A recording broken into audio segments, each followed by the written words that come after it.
नमस्कार दोस्तों, आज हम बात करने वाले हैं 1978 में हुए एक प्लेन हाईजैक के बारे में।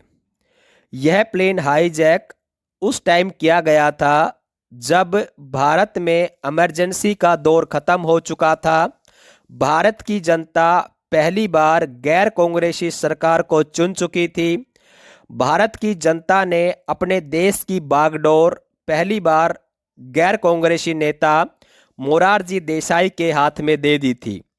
लेकिन इंदिरा गांधी ने जिन नेताओं को जेल में बंद करवाया था, वो नेता अब इंदिरा गांधी को सबक सिखाना चाहते थे और वो सबक सिखाने में कामयाब भी हुए। जैसे ही गैर कांग्रेसी सरकार इंडिया में आई, उस सरकार ने इंदिरा गांधी को जेल में बंद करवा दिया। जब इंदिरा गांधी जेल में बंद हुई तो उसके बाद कांग्रेस के दो युवा कार्यकर्ताओं ने एक प्लेन को हाईजैक किया और इंदिरा गांधी को छुड़वाने की कोशिश की। बात है 20 दिसंबर 1978 की, जो इंडियन एयरलाइंस की फ्लाइट नंबर 410 जो कोलकाता से लखनऊ होते हुए दिल्ली जा रही थी। शाम के करीब 5:45 का समय था और प्लेन ने लखनऊ से टेक ऑफ किया पालम के लिए। इसी प्लेन में इंदिरा गांधी के शासन में रहे दो मंत्री A.K. शैन और धर्मवीर सिन्हा भी इसी प्लेन में मौजूद थे। इससे पहले प्लेन पालम एयरपोर्ट पर लैंड करता, दो युवक अपनी सीट से खड़े हुए और वो सीधे एयर होस्टेस को चकमा देते हुए कॉकपिट में एंट्री कर गए। जैसे ही वो कॉकपिट में एंट्री किए, उसके बाद उन्होंने इंस्ट्रक्शन दी पायलट को कि प्लेन को पटना लेके जाया जाए। ये दो युवक, जिनका नाम भोलानाथ पांडे और देवेंद्र नाथ पांडे था, इन्होंने जिस तरह की इंस्ट्रक्शन पायलट को दी, पायलट ने उस इंस्ट्रक्शंस को माना और ये अनाउंस कर दिया कि प्लेन को हाईजैक कर लिया गया है। कुछ ही सेकंड के बाद घोषणा करवाई गई कि प्लेन को पटना की बजाय वाराणसी लेके जाया जाए और पायलट ने ऐसा ही किया। पायलट अब प्लेन को वाराणसी की तरफ लेके जाने लगा।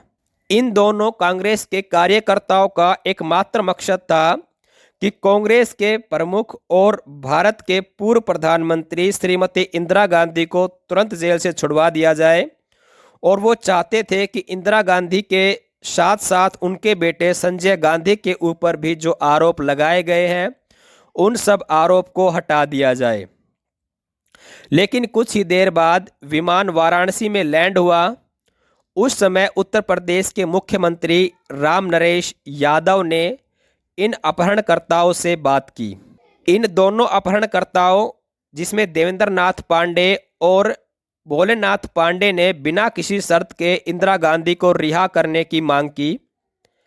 हालांकि कुछ समय बाद भोलेनाथ पांडे के पिता वाराणसी एयरपोर्ट पर पहुंचे और उन्होंने उन दोनों हाईजैकर से बात की।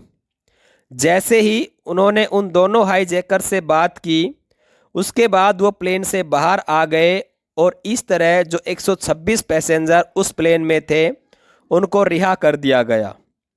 लेकिन बाद में पता चला कि ये प्लेन हाईजैक जो किया गया था, वो किस तरह की गन का यूज़ किया गया था।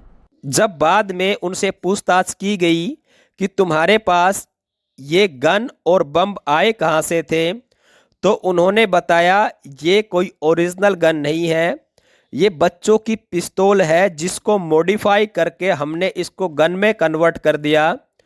और जो बम उनके पास था, वो रियल में एक क्रिकेट की बॉल थी, उसको मॉडिफाई करके उसको एक बम का रूप दे दिया और इस तरह उन्होंने इजीली प्लेन को हाईजैक कर लिया।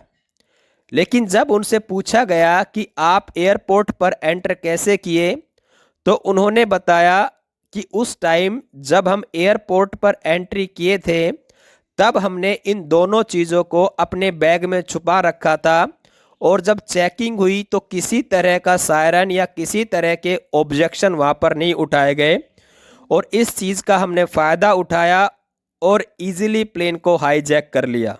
आप सोचकर देखिए 1978 में किस तरह की व्यवस्था एयरपोर्ट पर होती थी कि एक टॉय गन और क्रिकेट की बॉल से प्लेन हाईजैक हो सकता था।